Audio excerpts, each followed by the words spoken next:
Então, nós vamos fazer a abertura agora e em seguida vocês terão 8 minutos para fazer a apresentação do trabalho. E após, então, as apresentações dos trabalhos, se vocês concordarem, a gente faz a discussão deles, tá? E a gente pontua um a um, faz todas as apresentações e discute depois.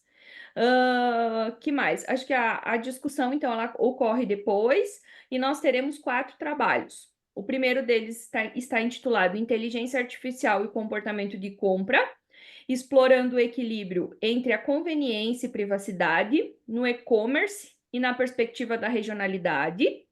O outro, automação de processos em organizações, um estudo de caso. O artigo que está em inglês, intitulado Navegando na Transformação Digital, explorando estruturas para o sucesso organizacional por meio de uma revisão sistemática da literatura. E o quarto artigo, Transformação Digital nos Processos Contábeis, Desafios e Oportunidades. Então, esses são os nossos artigos dessa nossa sessão agora. Eu vou passar então para o Tiago, que vai compartilhar conosco as apresentações. Se vocês concordarem, a gente utiliza a apresentação do YouTube, mas se for da vontade de vocês, vocês podem fazer a apresentação também agora de forma ao vivo. Então, fica a escolha de cada trabalho e cada autor. Tem alguém que gostaria de fazer ao vivo ou pode ser todos pela apresentação do YouTube? Pode ser pela Apresentação apresentação, a do gente garante o YouTube. tempo. Uhum. Pode ser pela Ótimo. apresentação também. Então, combinado. Então, de imediato eu vou. Não sei se eu me apresentei também, me chamo Nairana, sou professora, pesquisadora também. É um prazer estar aqui com vocês nessa tarde. Bom, então, Thiago, acho que podemos começar com o artigo 1513, que é o de inteligência artificial e comportamento de compra, pode ser? Pode ser sim, professora. Só um momento que eu já vou compartilhar aqui com os demais. Ótimo. Boa tarde, Jean. Tudo bem? Boa tarde, Nayara. Tudo bem? Tudo jóia.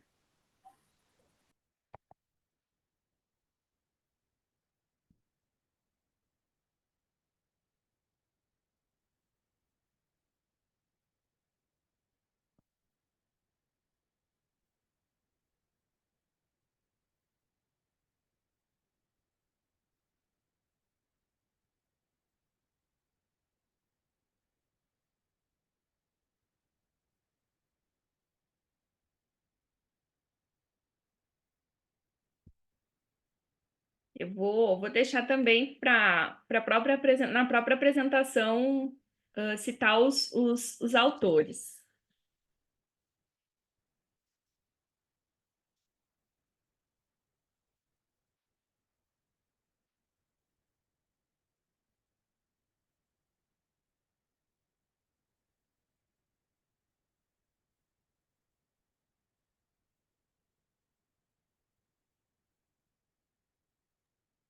Só me tira uma dúvida. O áudio saiu para vocês? Não, Thiago. Um momento. Quer dizer, para mim não sei se para alguém Também saiu. não. Põe no play, Thiago, por favor.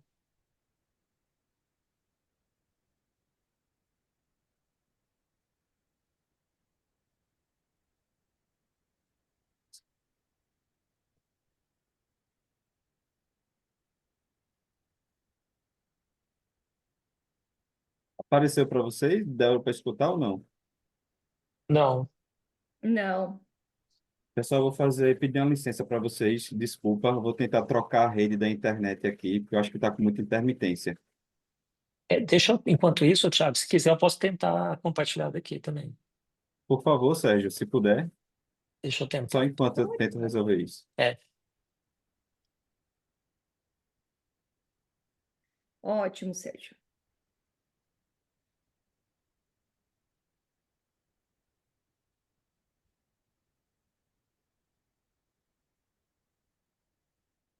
peraí. Esse aqui que é o vídeo. Legal.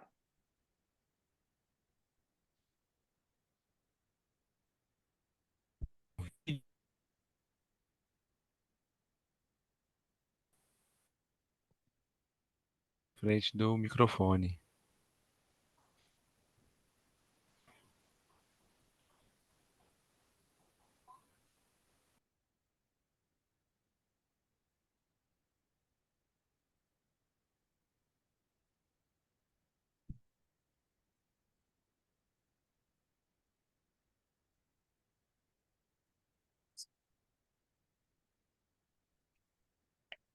Sérgio, nós não estamos ouvindo. Ah, não estão ouvindo? Peraí, Não, não estamos. peraí. Desculpa, deixa eu tentar de novo.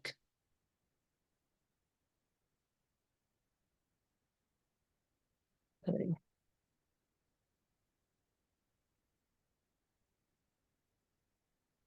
Tá dando, certo? Não estamos ouvindo ainda.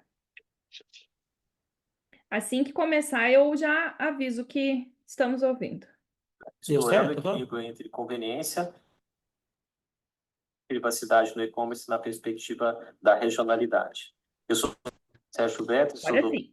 Universidade Federal de Uberlândia, e esse artigo foi desenvolvido em parceria com o Zé Eduardo Ferreira Lopes, Denilson Carrijo Ferreira, Luciano Carvalho, todos também da Universidade Federal de Uberlândia. A internet apresenta um crescimento vigoroso no mundo e no Brasil é um pouco mais. Então, no Brasil, mais de 84% dos domicílios já têm acesso à internet. E mais de 60% dos brasileiros preferem fazer compras online do que em lojas físicas. Então, isso tem impulsionado bastante o e-commerce no Brasil. E as pequenas empresas brasileiras, 48% delas obtêm mais de 50% de suas receitas por meio de vendas online. E existe ainda um crescimento projetado de pelo menos 11% até 2026 no setor, chegando a 78 bilhões de dólares.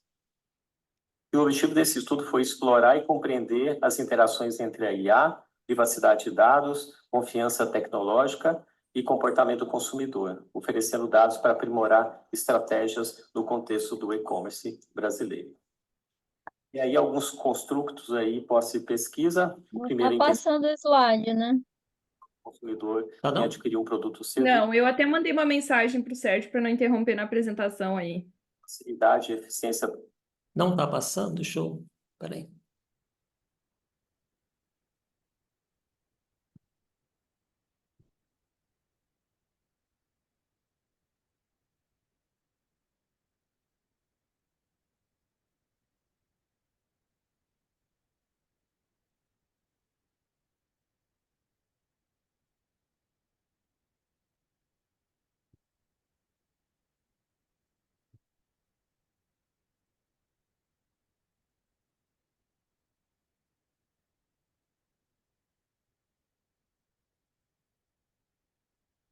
Proporcionadas Agora pela tá? IA, com uma experiência melhorada, com recomendações personalizadas, atendimento automatizado, levam a hipótese número 1, que é a conveniência proporcionada pela inteligência artificial no e-commerce tem um impacto na intenção de compra dos consumidores brasileiros.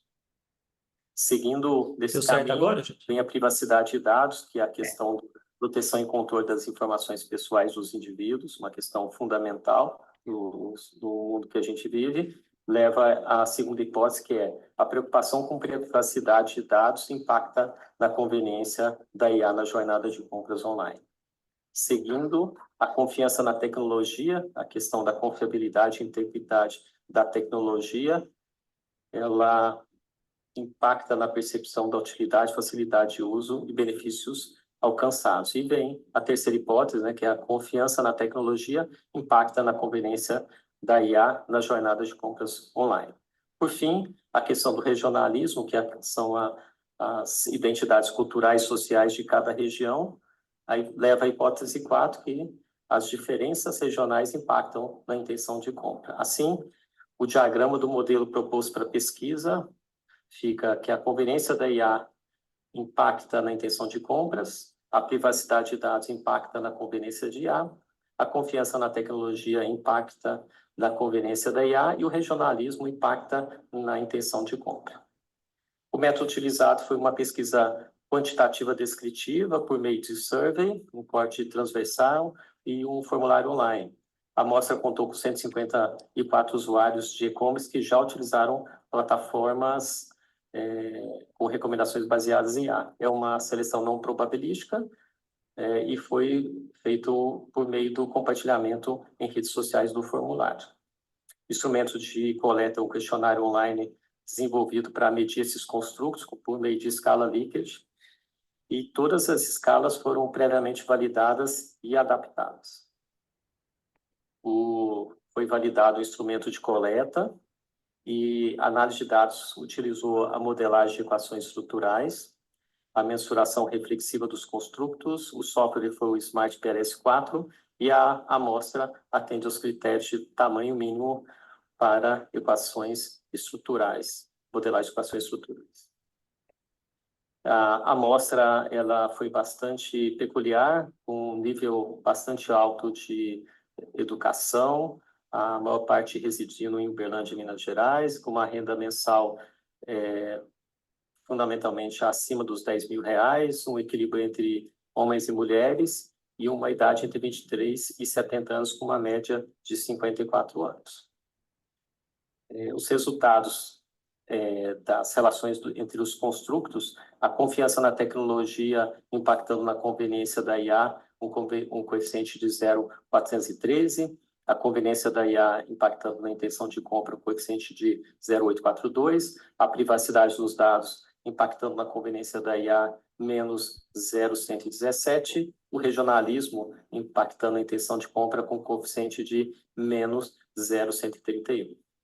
Alguns efeitos indiretos, a confiança da tecnologia influencia positivamente a intenção de compra, via conveniência de IA, com efeito indireto de 0,348. A privacidade dos dados influencia negativamente a intenção de compra via conveniência de IA, com efeito indireto de menos 0,098. O R² apresentou um resultado bastante bom, conseguindo explicar 21% da conveniência da IA e 72% da intenção de compra. O ajuste global do modelo apresentou resultado bastante satisfatório, o SRMR estimado muito melhor do que o proposto pela literatura, a coliniaridade, o VIF, todos os valores menor que 5, então não tem nenhum problema importante de coliniaridade. E aqui um pouco do diagrama, mostrando a qualidade da medição dos construtos e a relação entre cada construto, o impacto dele. E indo para as conclusões, a importância da conveniência da IA no e-commerce, né? Então, realmente, a inteligência artificial aumenta significativamente a intenção de compra dos consumidores ao proporcionar conveniência no e-commerce. Então, isso se confirmou. A IA também facilita a jornada de compra e atua como uma mediadora entre a confiança na tecnologia e a decisão de compra. E aqui a gente também conclui um pouco dos desafios com a privacidade de dados. Então, preocupações com a privacidade de dados reduzem a percepção da conveniência da IA. Também é necessário abordar essas preocupações para melhorar a eficácia da IA no e-commerce. Então, precisamos tratar isso melhor, dar mais transparência para o usuário. A questão da influência das diferenças regionais, elas também demonstram um papel relevante. Então, a gente precisa considerar isso dentro das estratégias de e-commerce. Seguindo ainda dentro das conclusões, as limitações e recomendações para futuras pesquisas, eu acho que essa amostra foi bastante concentrada no estado de Minas Gerais, na cidade de Uberlândia, poderia buscar uma diversidade maior, talvez trabalhar uma amostragem probabilística para diminuir alguns vieses da seleção, quem sabe trabalhar alguns estudos longitudinais para ver como que isso evoluiu ao longo do tempo, trabalhar novas variáveis, né, como experiência prévia com IA, o nível de alfabetização digital dos respondentes, por exemplo, trabalhar outras interações entre as variáveis, como a mediação e moderação de efeitos, e a questão também de trabalhar métodos qualitativos complementares, né? Então, talvez trabalhar algumas entrevistas em profundidade, grupos focais, para entender melhor o fenômeno. Aqui um pouco das referências bibliográficas sobre os construtos, né? Sobre o regionalismo. É isso. Obrigado, pessoal. Muito bem, Sérgio. Parabéns pela Obrigado. apresentação. A gente ainda Acho que sofre fora de tecnologia, a gente ainda sofre um pouco, né? Até dar tudo não certo. é? Que bom que deu Então, certo. que bom, deu tudo certo, sempre dá, né? Bom, eu agora acho que a gente já pode passar direto para a segunda apresentação e depois a gente faz a discussão em conjunto dos trabalhos, tá? Então, a próxima, eu percebi que o Eduardo está aqui, né, Eduardo? Automação de processos em organizações, um estudo de caso. Então, nós Isso. vamos ouvi-lo também nos próximos 8 minutos aí. Tiago, você quer tentar compartilhar? O que é que eu compartilho aqui? Vou tentar uma última vez. Caso não tenha sucesso, a senhora poderia dar continuidade, não é isso? Tá bom, combinado. Só um momento. Não estamos ouvindo. Então, Ainda sem áudio. É, Professor, então, infelizmente, vou lhe pedir o seu apoio. tá, vou tentar aqui, peraí. Tomara que o meu dê certo, viu? Qualquer coisa eu posso tentar compartilhar do meu também. Tá, vamos ver aqui, qualquer coisa você tenta aí. o Thiago, o que que eu tive que fazer foi tirar o fone, porque não estava transmitindo o som, Vou tá? apresentar o artigo. Tá ouvindo? Estão ouvindo? Sim. Agora sim. Então tá bem. Então vamos lá. Vou iniciar aqui. Olá, sou Eduardo Cecílio e hoje vou apresentar o artigo intitulado Automação de Processos em Organizações, um estudo de caso, desenvolvido juntamente com Jean Carlos Domingos. E para contextualizar o tema, vou falar primeiramente sobre a importância dele. Uma automação bem implementada pode ir além de apenas melhorias de processos internos. Ela pode gerar uma vantagem competitiva ao promover a otimização e eficiência. A automação reduz o time to money, ou seja, acelera o retorno financeiro dos projetos, além de diminuir custos operacionais. Também facilita o lock-in, que retém clientes, e além disso, contribui com a redução de riscos operacionais ao minimizar erros manuais. O objetivo do trabalho foi a investigação da automação proporcionada pelos fluxos de transporte de dados entre as plataformas que a organização estudada utiliza. A justificativa se deu pela crescente demanda por eficiência e agilidade, especialmente no setor imobiliário. Além disso, as tecnologias da informação e automação têm um papel crucial em atender essas exigências e ajudar empresas a se destacarem em um mercado altamente competitivo. A automação, conforme descrito por Knopf, envolve funcionamento ou autorregulação de processos sem depender da intervenção humana. Dentre esse contexto, as plataformas e ferramentas que serão apresentadas têm um papel crucial, pois ajudam a organizar e coordenar as atividades empresariais de forma mais eficiente. Dentre as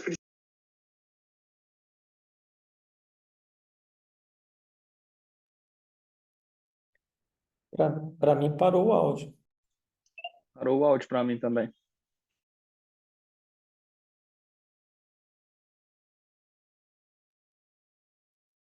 E replicar tarefas manuais Certo? realizadas por humanos, otimizando ainda mais as operações. Esses avanços promovem um fluxo de trabalho mais automatizado, aumentando a eficiência e reduzindo a necessidade de intervenção manuais. Esse trabalho adotou uma metodologia baseada em um estudo de caso, que se mostrou ideal para investigar a implementação de estratégias de automação em um contexto real. Para a coleta de dados, utilizamos técnicas de observação participantes juntamente com um questionário qualitativo. A escolha dessas ferramentas foi feita juntamente para obter uma visão mais detalhada e contextualizada sobre as experiências da organização com automação. A análise dos dados coletados, tanto pela observação quanto pelo questionário, permitiu uma compreensão mais completa do processo de automação, né? Mostrando como a estratégia foram implementadas e quais foram os resultados alcançados na prática. Agora eu vou falar um pouco mais sobre as plataformas que a empresa utiliza, né, e como elas se distinguem. Primeiramente, sobre as plataformas de gerenciamento, né? Elas foram categorizadas assim porque elas fazem parte de gerenciar controle de dados, armazenamento de dados, né? Enfim, elas têm um papel fundamental para a empresa e não se relaciona tanto com a integração entre outras plataformas. Nessas se categorizam RP, Citrix Podio e Bootmaker, né? Cada uma voltada para algum tipo de necessidade que a empresa tem. Já as ferramentas intermediárias, o PipeDream e o TagUI, eles são ferramentas voltadas para a automatização de processos. O PipeDream, ele faz principalmente a atuação por meio de API, na integração das plataformas gerenciais, e o TagUI faz por meio de RPA, né? Então, ambas são importantes para a empresa e ambas a empresa utiliza.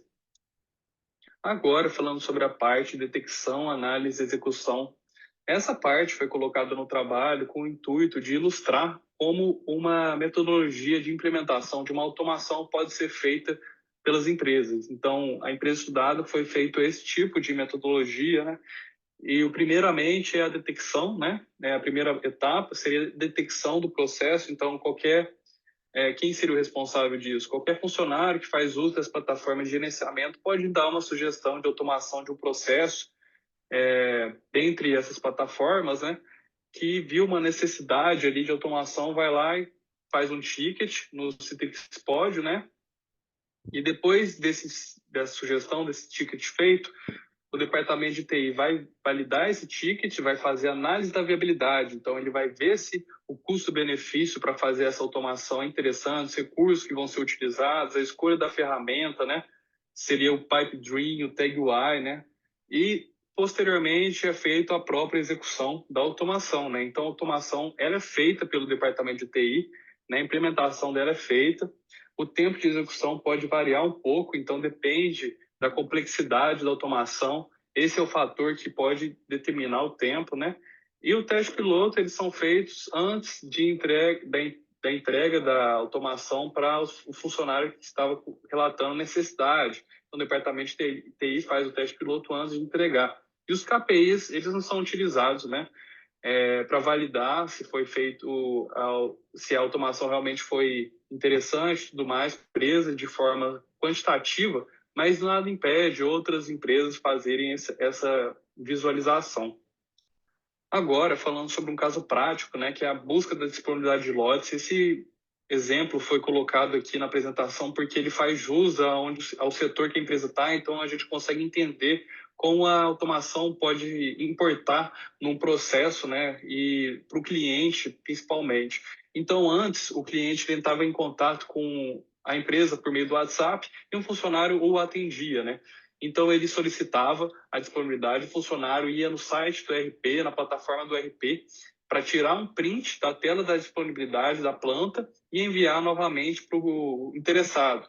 Porém, tinha um problema de ou o funcionário não estava online, ou também poderia ser em um horário que não seja o comercial, então não teria nenhum funcionário para atender o cliente. Posteriormente, foi feita a automação, então qualquer hora, qualquer horário, o interessado pode fazer essa solicitação e o próprio robô vai lá no site, tira o print, né, e devolve para o interessado.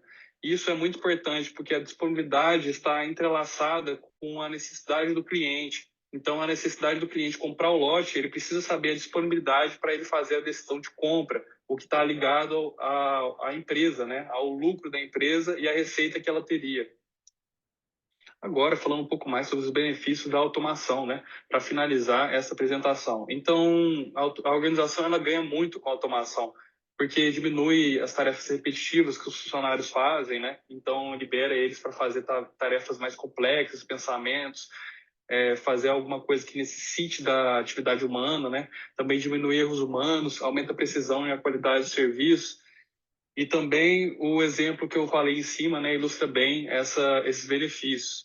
Os obstáculos encontrados, né, a equipe de TI na organização é reduzida, isso impacta na viabilidade, execução, no processo como um todo, na implementação da automatização. E as propostas de melhoria, né, é a automatização, o transporte de dados entre as plataformas, como o RP, Cinemega para o Bootmaker, né, que é a plataforma de gerenciamento, incluindo informações como quitação e inadimplência, ampliar a equipe para acelerar a implementação e suporte de automação.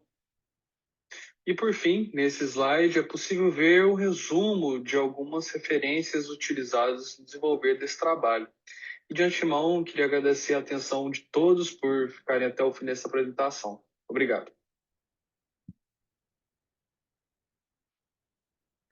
Muito bem. Deixa eu só voltar aqui. Já vamos para a nossa próxima apresentação. Nós temos aqui a autora, né, conosco. Deixa eu só achar o título aqui. Nós temos a Alderlene e o Daniel, somente a Alderlene, né? Ok, então eu já vou compartilhar. Somente eu. Daniel gravou o vídeo, mas eu que estou aqui. Tudo bem, tá bom, tá ótimo. Deixa eu compartilhar aqui e já vamos iniciar. Vocês só confirmam que está ok o áudio, por favor. Tudo bem com vocês? Meu nome é Daniel. Ok. Beleza, obrigada. Tudo bem com vocês? Meu nome é Daniel Grigolon e é um prazer fazer esse vídeo para vocês. A partir daqui eu vou estar conduzindo um trabalho que está intitulado como Navigating Digital Transformation, Exploring Frameworks for Organizational Success through a Systematic Literature Review. Esse trabalho foi desenvolvido por mim e pela professora Orderlene. Espero que vocês gostem.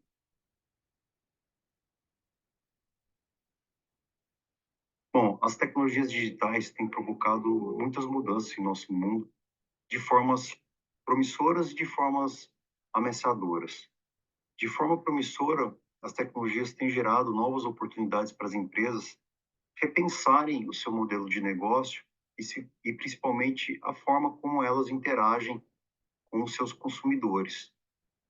E de forma ameaçadora, pois as novas tecnologias têm facilitado que novos entrantes consigam embarcar em mercados que já estavam totalmente dominados. E faz também com que as empresas questionem se o modelo atual de negócio implementado realmente condiz com o novo cenário mundial que as tecnologias têm promovido. E a grande questão fica, como responder a essas mudanças? Segundo o Vial 2019, para representar a resposta das organizações às mudanças no ambiente, cunhou-se o termo transformação digital.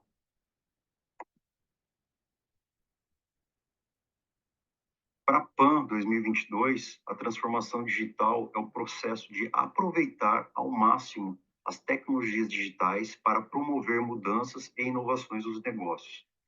Bom, aqui tem algumas palavras bem interessantes, né? Aproveitar ao máximo as tecnologias digitais. Como se aproveita ao máximo as tecnologias digitais?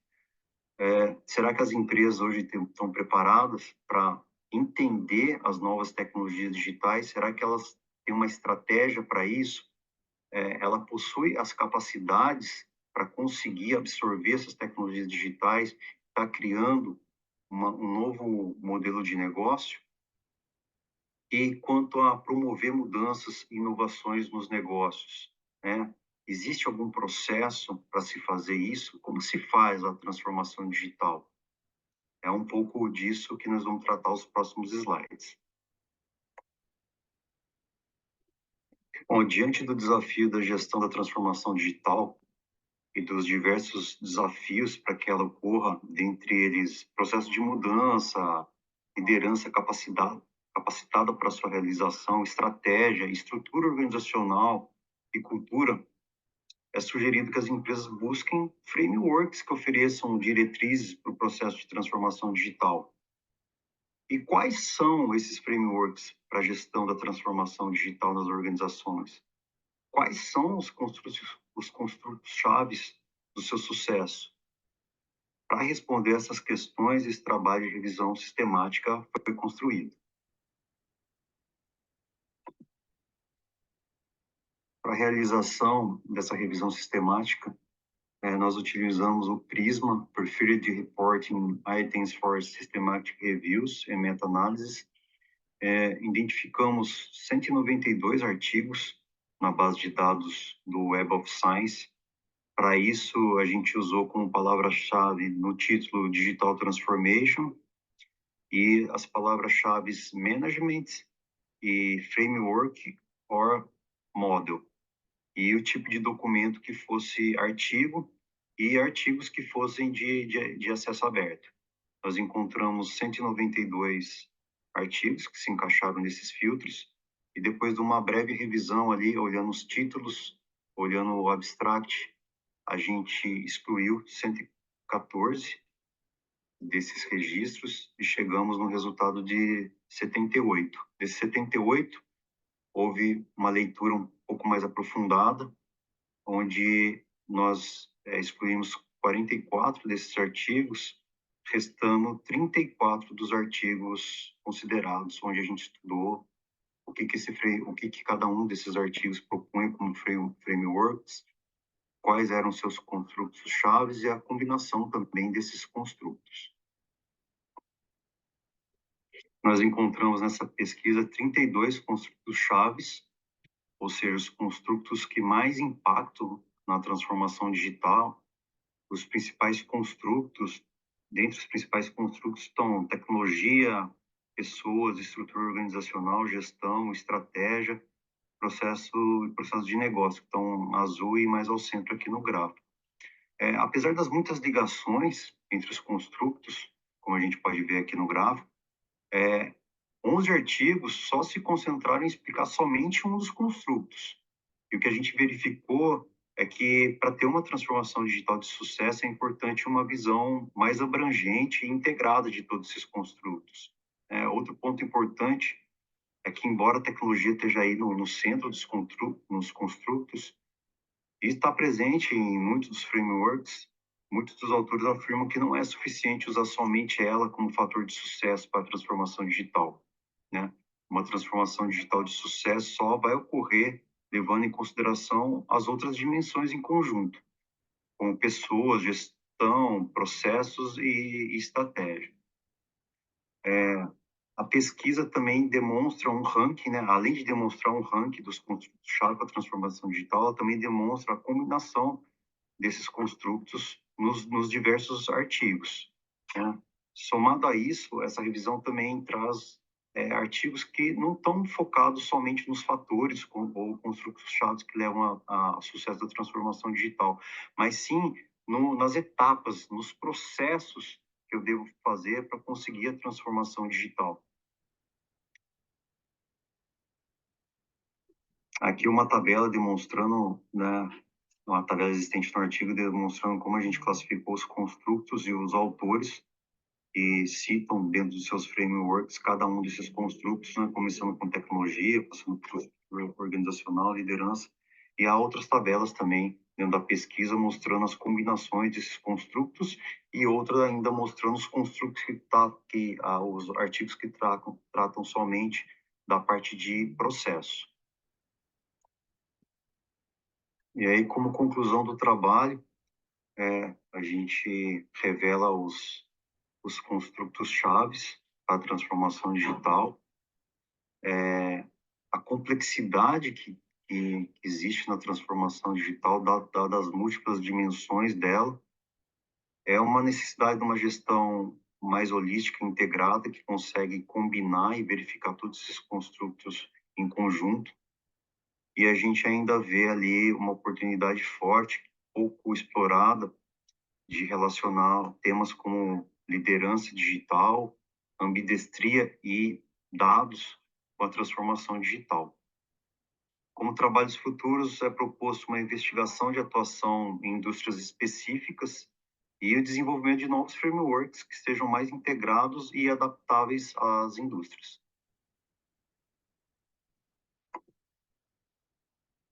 Eu não vou estar aí com vocês presencialmente para debater, mas a professora Oderlene vai estar.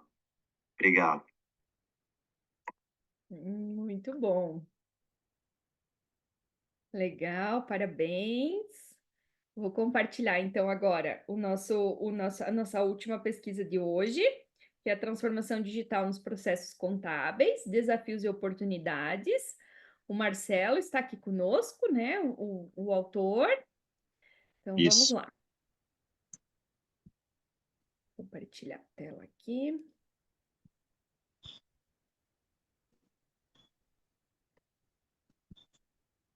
Peraí.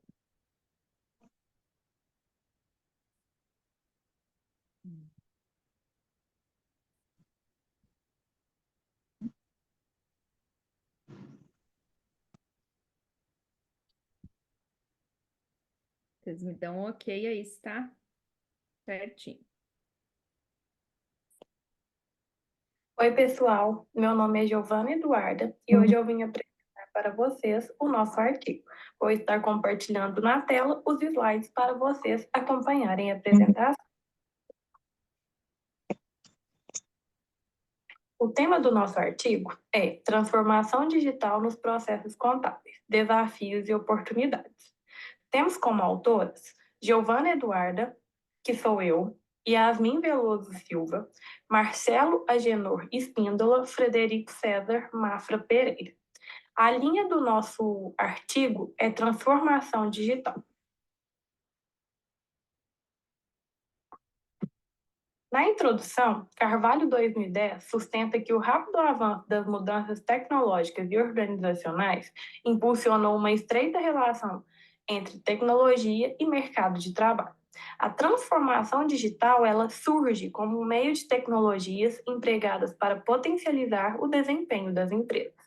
O objetivo geral deste estudo consiste em identificar e analisar os desafios e oportunidades da implantação da transformação digital nos processos contábeis. Entrando no referencial teórico, a transformação digital ela busca contribuir no acesso aos dados e no aumento da performance, por meio da conciliação de tecnologias de computação, conectividade e informação.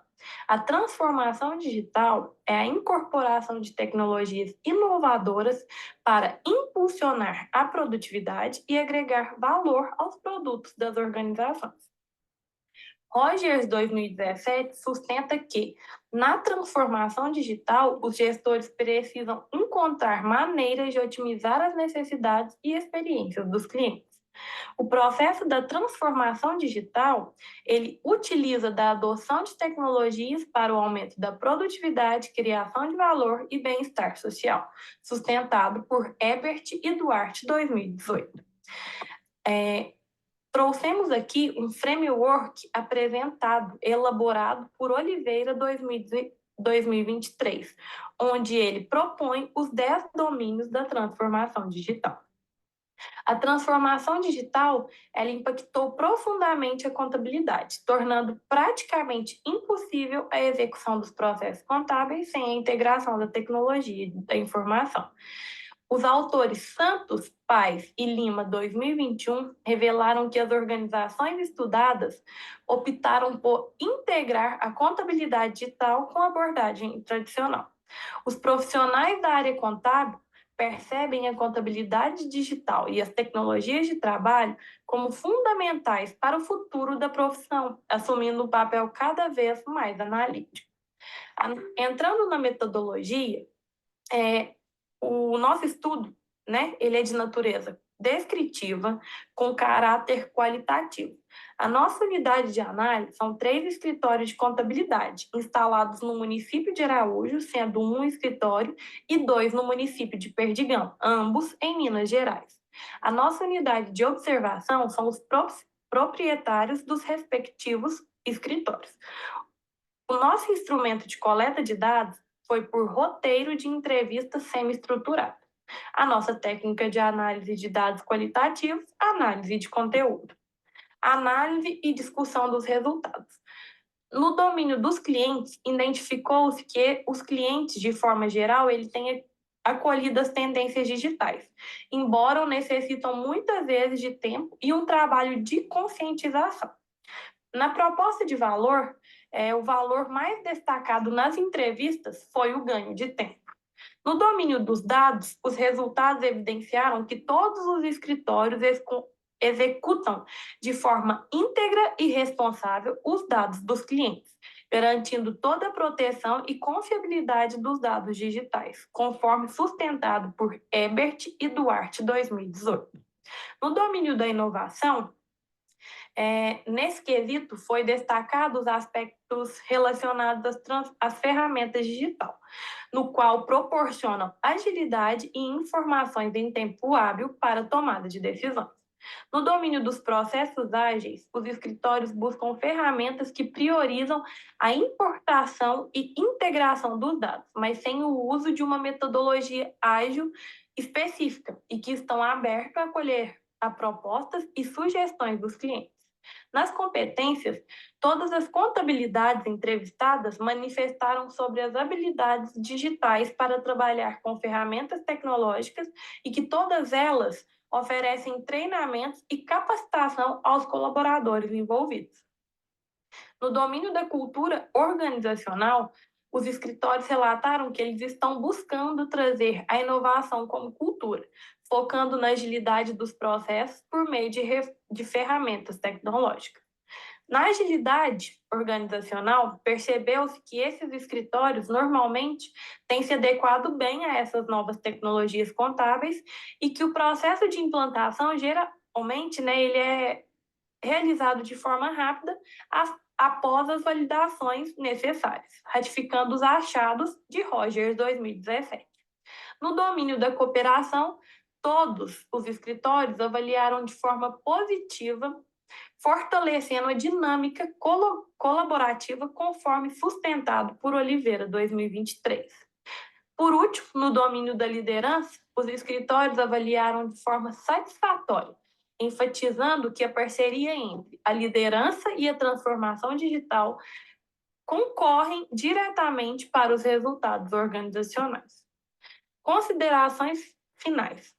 A pesquisa ratifica a importância da avaliação da transformação digital nos escritórios de contabilidade. Como contribuição teórica, ela colabora para a ampliação do campo de estudo e compreensão da transformação digital no contexto dos escritórios de contabilidade. Como contribuição prática, consolida a aplicação do modelo analítico utilizado, elaborada a partir da sustentação teórica. E como contribuição gerencial, oferece oportunidade de desenvolvimento de ações e projetos de transformação digital. Para futuras pesquisas, sugere-se que o modelo aplicado ele passe por outras validações, envolvendo um maior número de unidades de análise, permitindo um caráter mais estatístico. Sugere-se ainda que o modelo utilizado ele seja reaplicado em outros escritórios de contabilidade, permitindo estudos comparativos. Aqui estão as referências utilizadas no nosso artigo.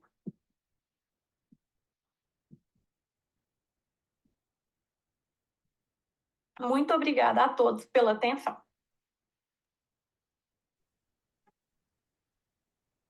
Ótimo. Bom, então agora nós finalizamos as apresentações, acho que podemos iniciar a nossa discussão aqui. Conto com a participação de vocês também nesse momento que eu acredito, na minha opinião, como participante do evento também, que é o momento mais importante para a gente repensar também as nossas pesquisas e tentar trazer algum diferencial para a próxima versão, que o objetivo de todos nós, eu tenho certeza que é a publicação numa revista, né? E todos os artigos aqui, eles apresentam relevância científica, então acredito que todos tenham como futuro essa publicação. Para iniciar a nossa discussão, eu, quando fiz a leitura dos artigos, tentei fazer uma relação entre eles, né? Tentei entender por que é que eles haviam sido alocados na mesma sessão. E eu consegui encontrar algumas conexões e quero compartilhar com vocês porque eu acho que são relevantes, principalmente para compartilhar a percepção da discussão aqui. Primeiro, pessoal, acho que a conexão principal entre os nossos artigos é a transformação digital, né? Mas principalmente como esse processo ele é essencial para a competitividade e eficiência organizacional. Então, de certa forma, todos os artigos eles discutiram esse ponto no seu texto completo. Todos os estudos eles evidenciam que, embora a tecnologia, seja ela IA, seja ela RPA, seja ela o sistema ERP, ele desempenha um papel fundamental no sucesso da transformação digital. Mas isso exige uma abordagem integrada. tá? Que inclui, por exemplo, gestão de mudanças, cultura organizacional, adaptação e necessidade aos clientes. Eu estou pegando essas respostas do que eu encontrei nos resultados que vocês apresentaram aqui. Dessa forma, eu acredito que os artigos eles ilustram que a transformação digital ela abrange desde a estrutura até os processos internos e o impacto, principalmente na experiência dos consumidores, porque a gente teve também pesquisa que analisou isso, não somente a parte interna da organização, mas também a parte externa dela. Eu acho que a gente pode observar, a partir dessa relação, que existe uma convergência de ideias sobre a importância da transformação digital e automação, e principalmente em diferentes áreas e funções organizacionais, que foi o que também discutimos aqui. Isso promove uma compreensão unificada sobre como as empresas podem se adaptar nesse momento que a gente está vivendo e que é sem volta, né? Então, mais ou menos esse foi a minha ideia de tentar trazer uma relação entre as pesquisas. Partindo disso, eu acho que a gente poderia discutir os artigos individuais. Eu também tenho uma pergunta para cada artigo, mas principalmente contar com a participação de vocês nessa contribuição que a gente tenta dar nessa discussão aqui que a gente traz. Tá? Então, não sei se alguém tem alguma coisa a falar, se podemos seguir dessa forma. Perfeito. Legal. Bom, então vamos começar no artigo 15.13, que é a influência da inteligência artificial, a inteligência artificial e o comportamento de compra, que o Sérgio apresentou para nós, né, Sérgio? Parabéns pela abordagem inovadora que vocês trouxeram de explorar essa relação entre a conveniência e a privacidade na adoção da inteligência artificial, principalmente no e-commerce brasileiro, que eu acho que todos nós estamos vivendo isso, né? Vocês trazem alguns insights interessantes, especialmente quando vocês consideram as diferenças regionais, achei isso muito interessante, mas principalmente a relevância da confiança na tecnologia, né, aspectos comportamentais relacionados à tecnologia também. Isso enriqueceu a análise da intenção de compra, sabe? Porque foi além daquilo da observação do produto ou do serviço em si. Acho que também vocês trouxeram uma contribuição para o entendimento de que a inteligência ela pode otimizar a experiência do consumidor. E é o que todas as empresas estão buscando, tá? Eu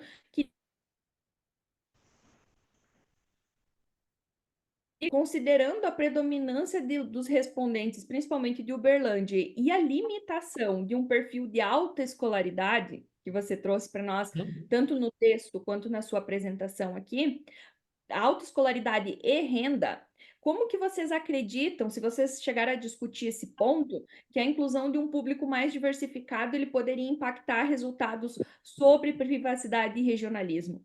Será que se vocês continuassem a aplicação desse questionário e pegassem esse público mais diferenciado, será que poderia apresentar algum resultado diferente?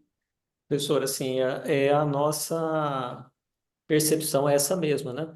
Eu acho que assim, até para ficar aqui, eu tenho outros colegas de Uberlândia, outros mineiros aqui, né? Então, assim, o primeiro ponto que eu vejo aqui é que o mineiro é mais desconfiado, né? Então, assim, quando a gente avalia lá a influência do regionalismo na intenção de compra, né, com menos 0,131, mostra que o mineiro, de certa forma, ele se mostra que também é um traço interessante do regionalismo, né, que eu acho que valeria a pena a gente experimentar isso em outras regiões, até para ver se isso se confirma também, esse senso comum que o mineiro é um pouco desconfiado, né? Eu acho que tem achados interessantes, né? Mas eu concordo com você que a amostra é muito enviesada do ponto de vista ela é muito homogênea, não do ponto de vista de sexo, né? Que ela é bem distribuída, né? Mas alta renda e alta escolaridade, né? Então, isso dá uma familiaridade maior com tecnologia. São pessoas que já têm mais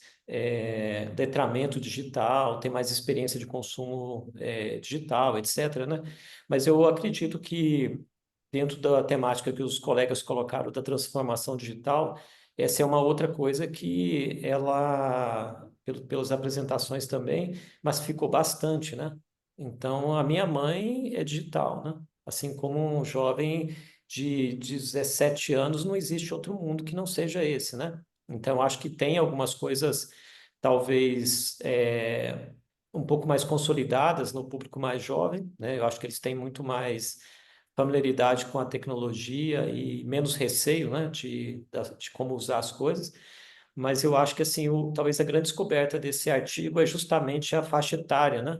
Que, na média ali, então a gente percebe uma faixa etária um pouco mais alta, mais instruída, com mais renda, também já com pouca barreira, né? A gente vê aqui, né, que a privacidade de dados é menos 0,117, né?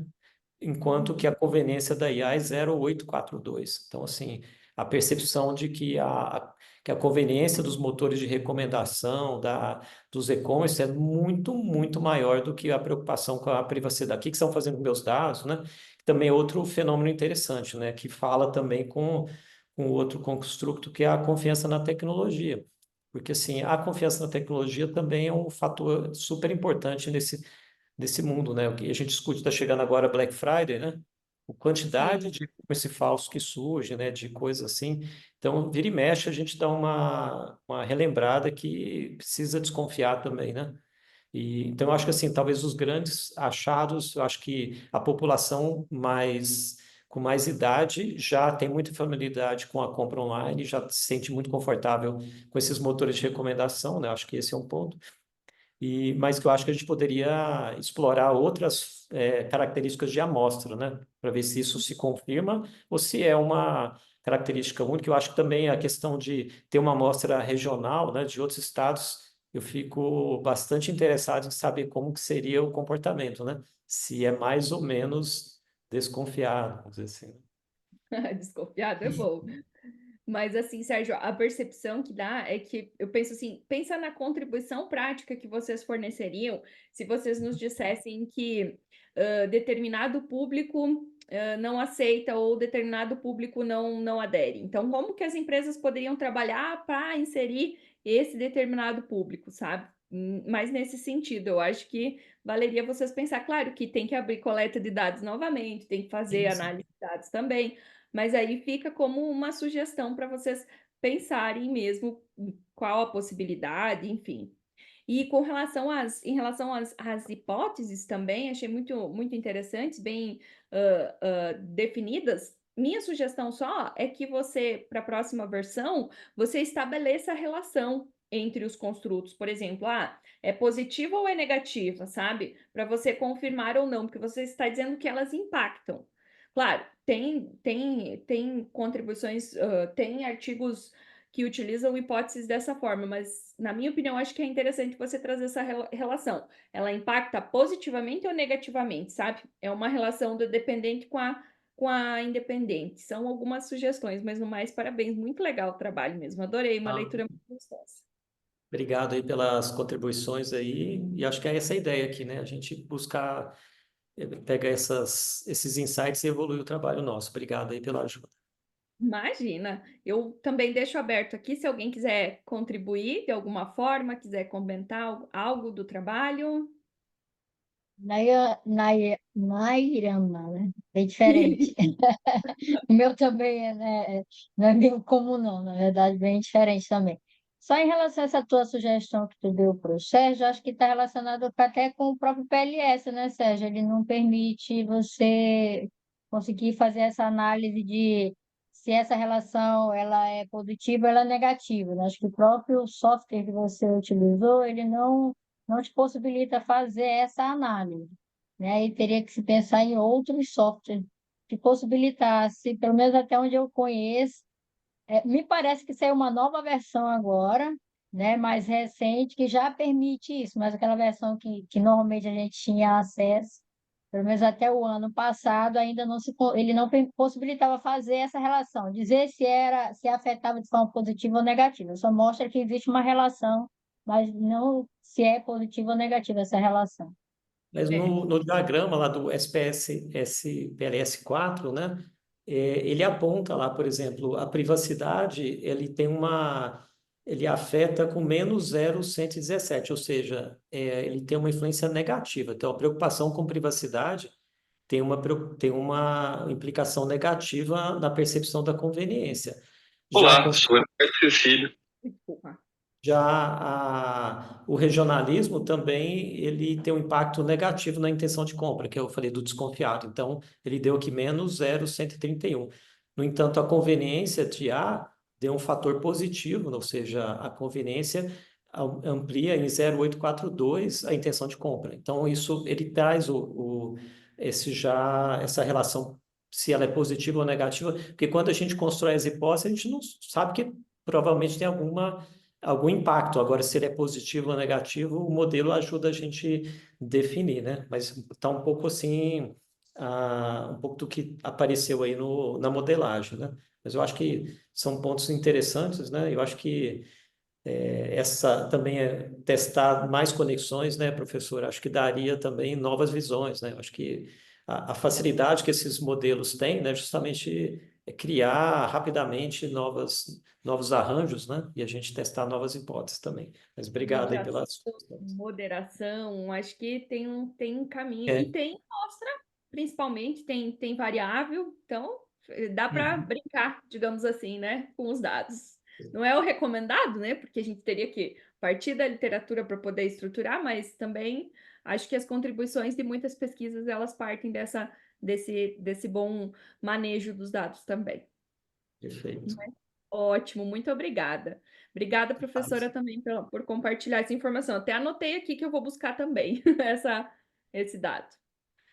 Bom, então vamos passar para o segundo trabalho, que foi o trabalho apresentado pelo Eduardo, né, sobre automação de processos em organizações, o estudo de caso.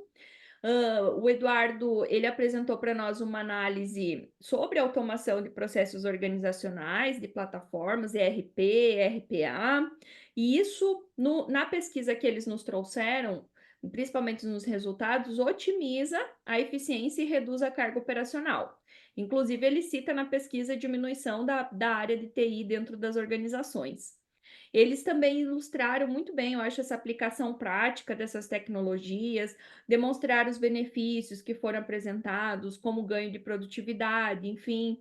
E a pesquisa contribuiu para esse campo, trazendo essas tecnologias intermediárias também, né? Que eu desconhecia, mas que ele acabou trazendo para nós, que facilitam o fluxo dos dados entre os sistemas.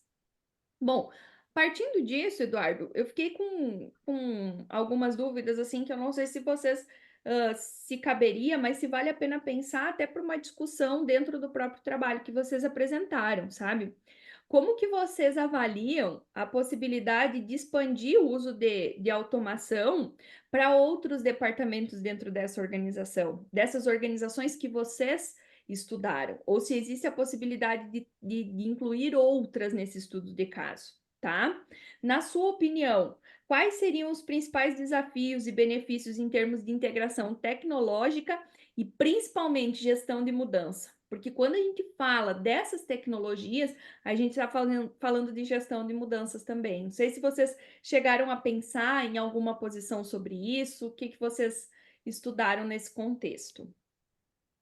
Então, sobre a aplicabilidade de automações em outros departamentos, é sempre possível, né? Na verdade, quando se fala no sentido de automação, isso é o limite. Então, a gente consegue automatizar pode conseguir automatizar todos os processos de uma empresa, né? Vai caber se é necessário, se isso é relevante, né? Se vai trazer um benefício para a empresa ou não.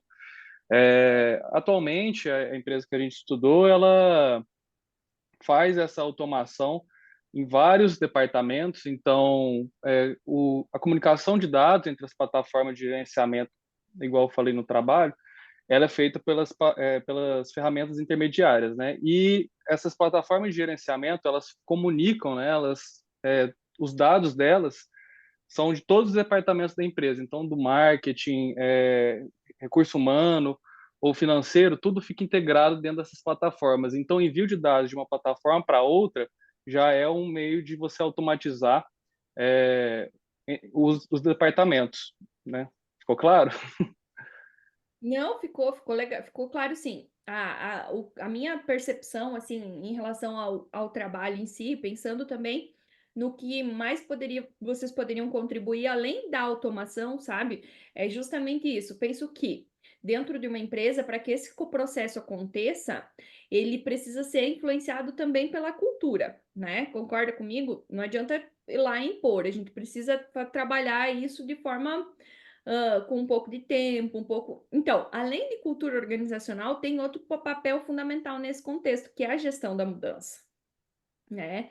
Então, se vocês perceberam alguma coisa, alguma ação, alguma prática que possa ser trazida como uma contribuição para a tua pesquisa, pensando que outras empresas ou outras pessoas vão ler esse artigo e vão para implementar isso também, sabe? Uhum. Não sei se vocês perceberam isso.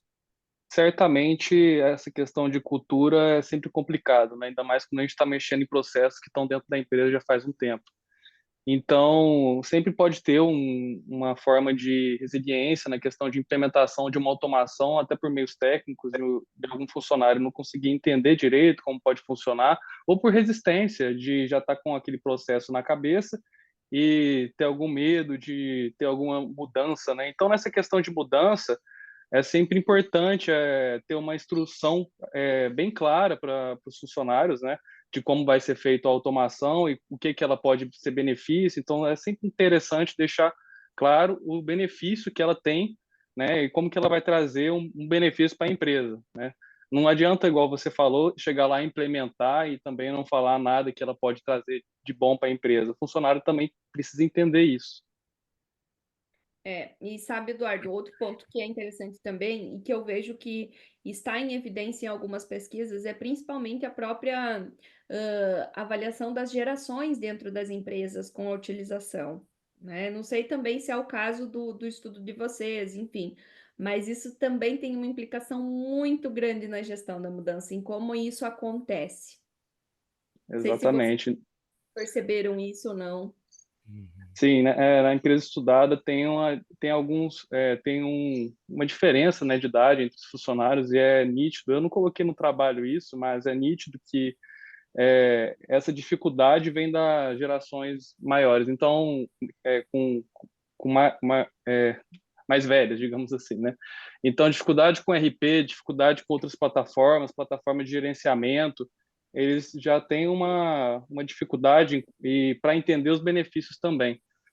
Enquanto eu ou outros funcionários que têm uma idade menor, eles têm mais facilidade e conseguem entender os benefícios práticos que essa automação e as implementações, né, podem trazer para a empresa e para os clientes também. Eu acho que são observações interessantes que Né? vocês, agora para o artigo final, na parte de discussões, enfim, acho que vocês poderiam aprofundar um pouco mais, porque são contribuições que são relevantes e necessárias, né, para essa discussão. Com Mas certeza, é um bom ponto. vou abrir aqui Perfeito. para a nossa plateia também. Só complementando, estão me ouvindo? Sim. Sim. Então, o trabalho do Eduardo foi um recorte de um caso único, né?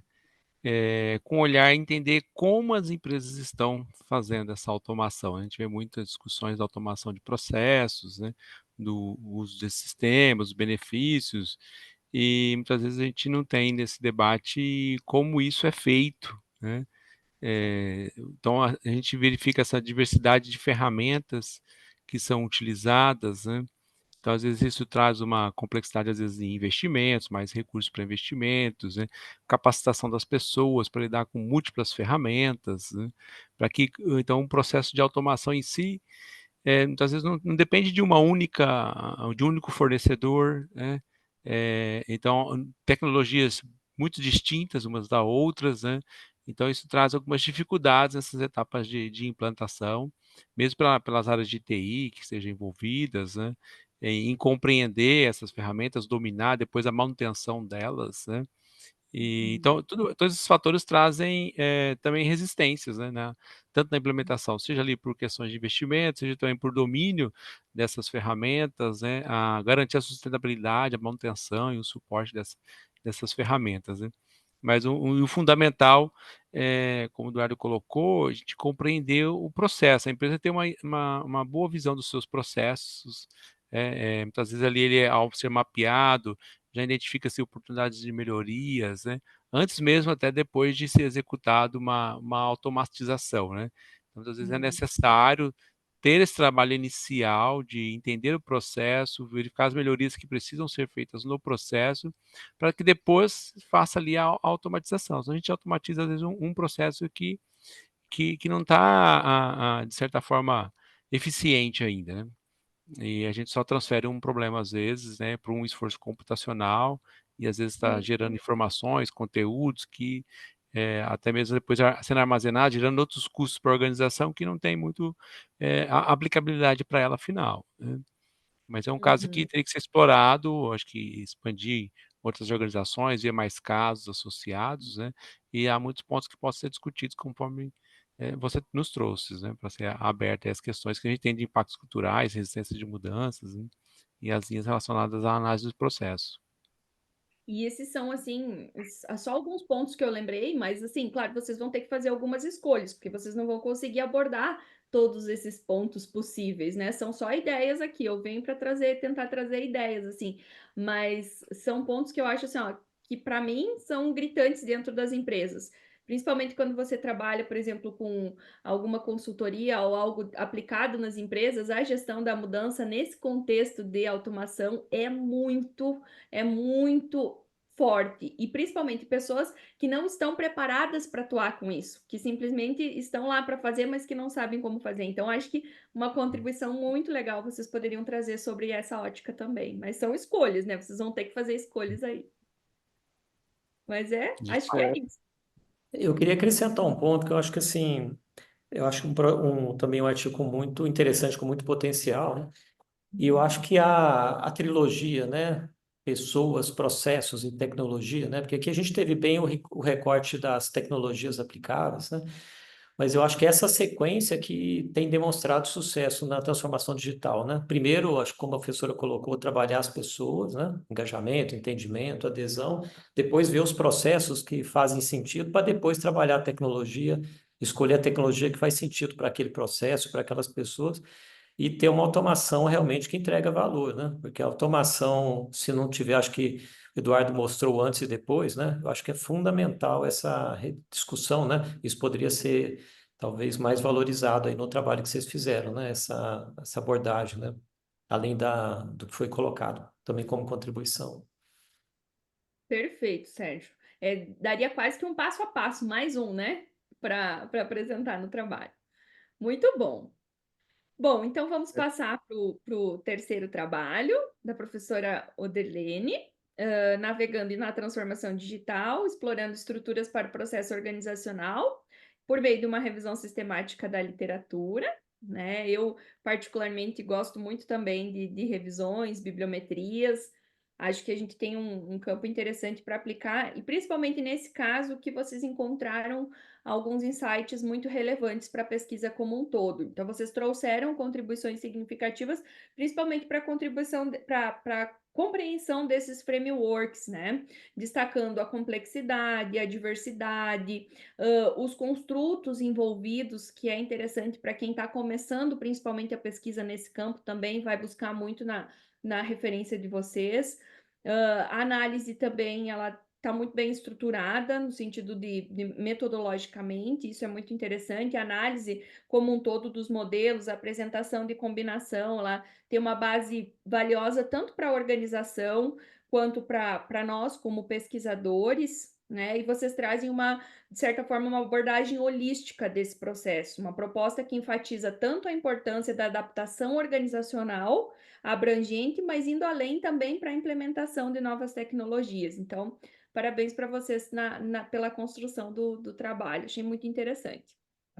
Bom, então, assim, a minha pergunta, tentando trazer alguns insights para posterior formulação no próprio trabalho, se vocês acharem relevantes, é que, considerando a diversidade desses construtos abordados e a necessidade que vocês mesmos explicam no trabalho de integrá-los, né? Quais são os desafios que vocês identificam na implementação desses frameworks em empresas? Que muitas vezes, né, elas possuem recursos e capacidades limitadas para superar uma transformação completa.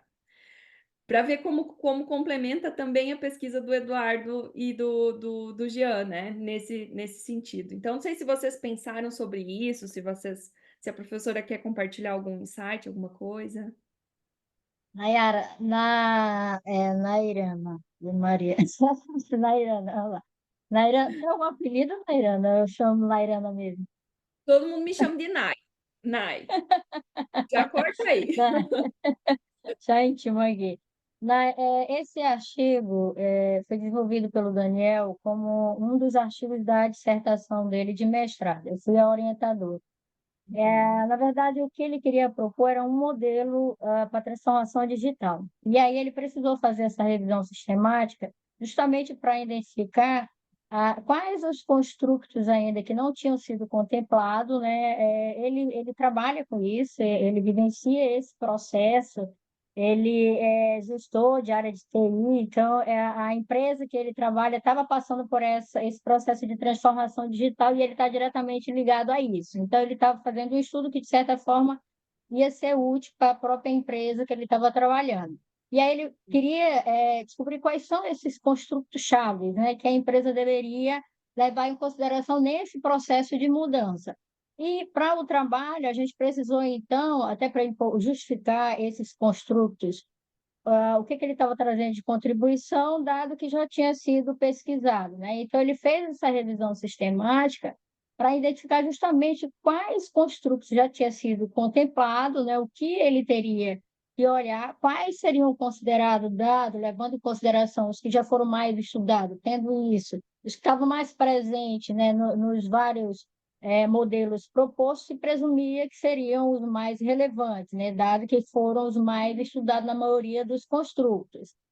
E aí ele buscou verificar, dentre aqueles que eles já tinham uma ideia prévia do que eles já estavam trabalhando, né, na própria empresa, quais ainda não tinham sido muito abordados, né, dado também a especificidade do setor que a gente, o modelo ele foi proposto para o setor do varejo. Então, dada, né, a especificidade do setor também, um construto que ele pudesse agregar aos modelos já existentes, né, e que ele trouxesse isso também como a lacuna teórica, né? Ele precisava dar essa contribuição, ele não podia só ficar replicando o que todo mundo já fez, né? Ele precisava trazer um construto novo. Então, essa revisão sistemática serviu para ele reforçar a lacuna de pesquisa dele, né? Para embasar a lacuna de pesquisa dele quando ele trouxe um modelo propondo algumas relações. Então, o foco inicial não era nem tanto, ele acabou trazendo também essa parte dos processos, como é que se deveria se dar, porque ele se deparou com vários frameworks que não só contemplavam os construtos, mas também faziam questão de trazer como é que se dava esse processo, né? E aí ele aproveitou e também mapeou o processo. Então, não era foco, né, da pesquisa mapear esses desafios, né? Mas fica até como uma possível sugestão, né, de estudos futuros, acho que seria bem relevante.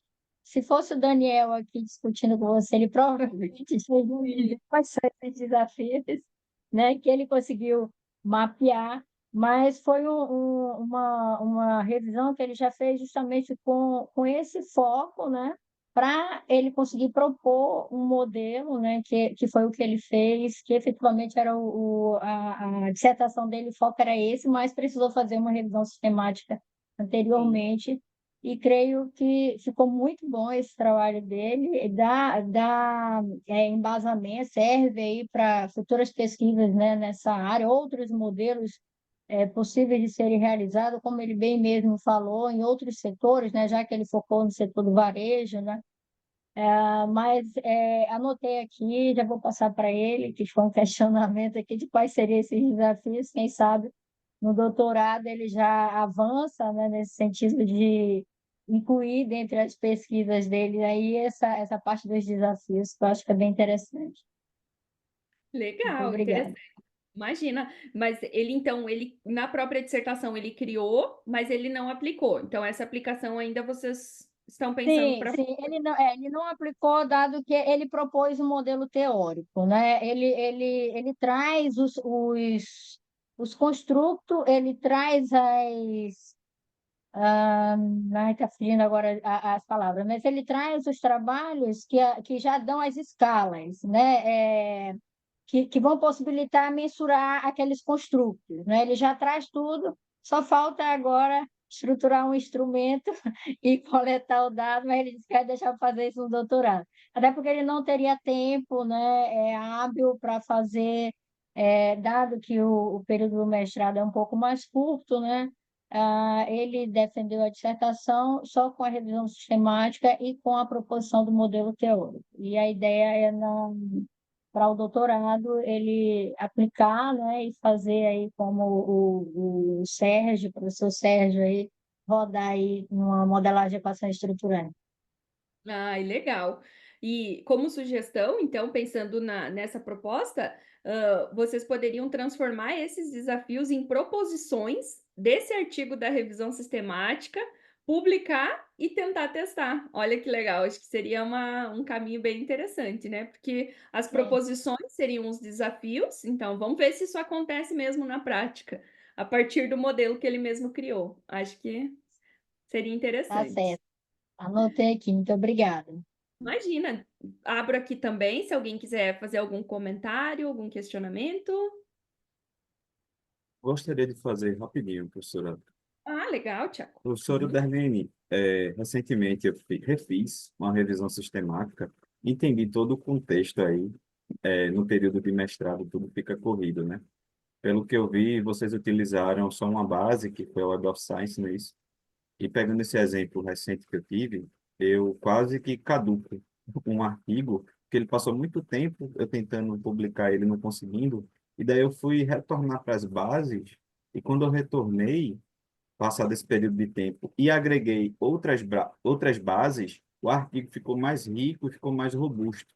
Vieram novos tipos de trabalho que enriqueceram ainda mais na minha revisão sistemática. Eu não utilizei o Prisma, a gente utilizou o Picol, que é o meu orientador, mas foi uma das coisas que eu ia perguntar justamente isso, porque é uma base, mas decorrente do cenário aí, do mestrando, né? Então, é pouquíssimo tempo para tudo. E é a base de dados que basicamente ele tem acesso pela universidade, né, ao qual o programa está afiliado. Mas com base em experiências anteriores, não sei como é que foi a tua experiência, mas ele mesmo já desenvolveu um outro artigo de revisão sistemática também, e, e ele usou Scopus. E assim, quando você faz o cruzamento, pouco agrega. Tipo assim, é um, dois, três artigos que vêm de novo, e dependendo da temática, lógico, né? Mas a maioria das vezes não agrega tanto assim, não, entendeu? Mas eu vou deixar como sugestão para ele, para o doutorado, dar inclusive até para ver se publica o artigo, né, como você mesmo falou, não custa nada ele fazer esse levantamento, né, para ver se emerge aí alguma coisa nova, até porque por ser o filtro dele era que fossem só modelos, tanto que veio com 192, né? Depois chegou a analisar 34 artigos, porque muitas vezes aparece quando você bota essas palavras, né? Transformação digital, né? Framework, modelo, vem muitos artigos, mas efetivamente eles não estão propondo um modelo, né? E ele precisava que fossem artigos. Então, provavelmente vai agregar, assim, o fato só de dizer que abordou em outras, né? Mas eu creio que não vai emergir muitos trabalhos não dado, né? Que é algo bem específico. Mas eu vou anotar aqui também tua sugestão e, de qualquer forma, eu vou pedir para ele agregar essas outras, né? Nem que seja, mesmo que não vá dar nem trabalho dele refazer nenhuma análise, mas ele, pelo menos, né, coloca isso, né, à prova, se realmente não vai emergir nada de certa forma, amplia aí a relevância, como você bem destacou, quanto mais base, né, as pessoas entendem, né, que aumenta um pouco a relevância desse tipo de artigo. Muito obrigada aí, Thiago. Nada. E argumento, né? Também acho que é o argumento. Fez a busca nas duas bases de dados, né? Mas são legal, Tiago. Então, muito bem, vamos para o nosso o último artigo, mas não por ordem, né? Por discussão mesmo. O artigo que foi apresentado pela, agora esqueci o nome dela, mas que está aqui participando Giovana. conosco, Giovana, isso, que está aqui participando conosco, Marcelo, né? Fez um esforço danado, pessoal, para estar aí, baixo de chuva, tá dentro do carro, dentro do estacionamento do supermercado, né? Isso. Que legal. Então vamos lá. O artigo ele é intitulado Transformação Digital nos Processos Contábeis, Desafios e Oportunidades. Então, o que a pesquisa nos trouxe como um todo, né?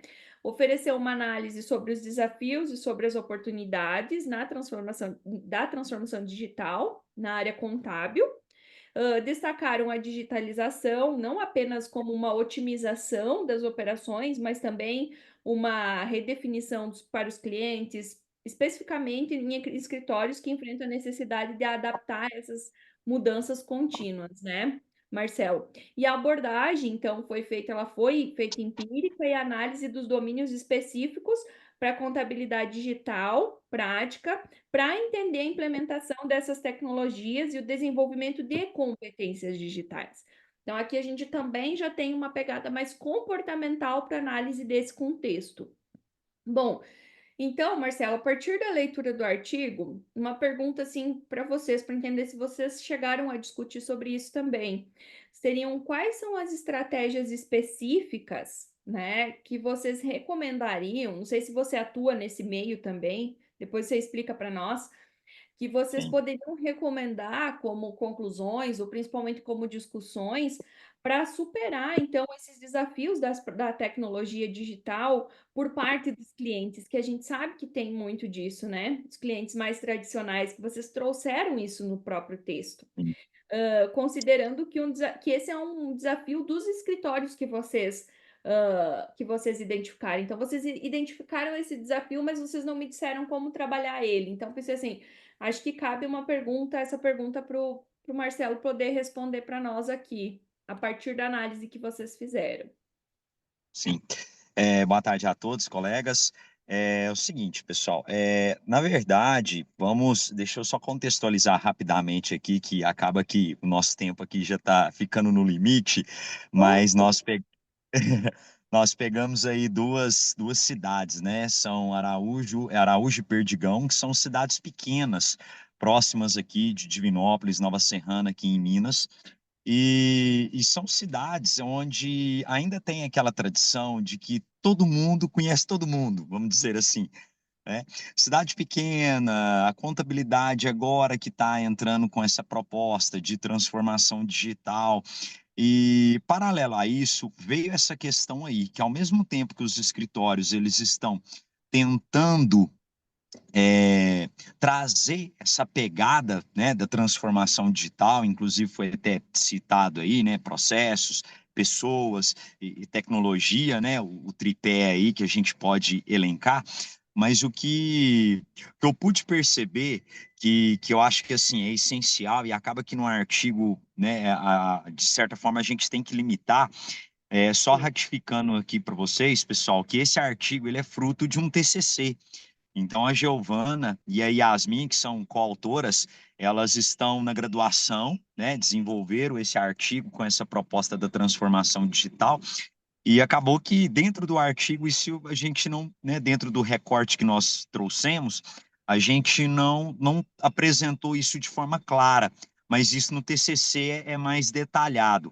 Mas uma das questões que o pessoal colocou muito é criar essa proximidade com esses clientes, levando em consideração que são regiões pequenas. Então, assim, eles relataram muito isso. Olha, aqui o meu cliente é o meu vizinho, é padrinho, é não sei o quê. Então tem muito disso. Então, uma das coisas que, assim, pelo menos a Giovana e a Yasmin, que foram elas que foram a campo coletar esses dados, elas relataram muito isso, que eles falaram assim, olha, se a gente não criar uma proximidade com esse público e mostrar para eles essa questão da confiança, eles ainda vão ter muito essa dificuldade. Ainda vai querer a guia da contabilidade impressa para ir na casa lotérica pagar. Então tem muito disso, sabe? Eles relataram muito isso. Aí entra a questão que nos remete até no primeiro artigo, né? Que foi apresentado aqui, a questão da regionalidade. Então, são cidades pequenas que, assim, tem muito disso, né? Pessoal ali, todo mundo conhece todo mundo, mas eles relataram muito essa questão da proximidade com esses clientes para tentar quebrar um pouquinho isso, sabe? Que foi o que elas evidenciaram aí durante a coleta dos dados aí durante a entrevista. E isso foi mais evidenciado dentro do TCC. Acaba que no artigo a gente tem que reduzir ela aí a 16 páginas, mas a gente colocou isso que como uma das estratégias seria tentar essa proximidade. Lógico que a partir do momento que o escritório ele vai ampliando, isso se torna mais complicado, né? Isso se torna mais difícil, né? Porque a carteira de clientes também vai aumentando, então fica difícil criar essa proximidade como os clientes lá de Araújo e de Perdigão, que são cidades pequenas, o quanto que eles desejam isso. Legal, Marcelo. Acho que tem um trabalho bem interessante para vocês seguirem aí nessa pesquisa. E parabéns pela. Não sei se foram suas orientandas no TCC também, Sim, mas que legal tê-las aqui conosco também. Acho que é uma sementinha plantada muito interessante. Bom, sim. pessoal, deixo aberto também, caso tenha alguma contribuição, algum comentário para o Marcelo, para as autoras. Não? Ok, então, dado o avançado da hora também, acho que foi interessante porque a gente conseguiu discutir as pesquisas, conseguimos compartilhar alguns insights interessantes. Eu vou, em meu nome, agradecer a participação de vocês, principalmente a submissão do artigo para a área. Desejar sucesso também nas submissões para as revistas agora, né? Que também é um dos nossos objetivos. Agradecer a atenção, a participação de vocês. Parabenizar novamente as pesquisas. Não sei se o Thiago quer falar alguma coisa também. Agradecer a parceria do Thiago aqui também conosco na tarde. Bom, pessoal, obrigado aí mais uma vez. Desculpe pelo problema técnico, não estava sob o meu controle. Tentei aqui variar para a rede, rotear pelo celular, mas felizmente deu tudo certo. Sucesso aí. Espero que todos consigam publicar. E no próximo ano, né, tenho semeado novamente, trazer novas perspectivas, novos assuntos para a gente colocar aqui na roda, né? E além disso, lembrar que a professora colocou um link para cada um aqui responder quando possível, tá certo? Para avaliar a sessão. É isso, obrigado e foi um E eu prazer vou conhecer. convidá-los para a gente fazer um print também da nossa tela aqui, já que não estamos presencial, né? Mas para a gente ter esse registro interessante também. Vou fazer aqui.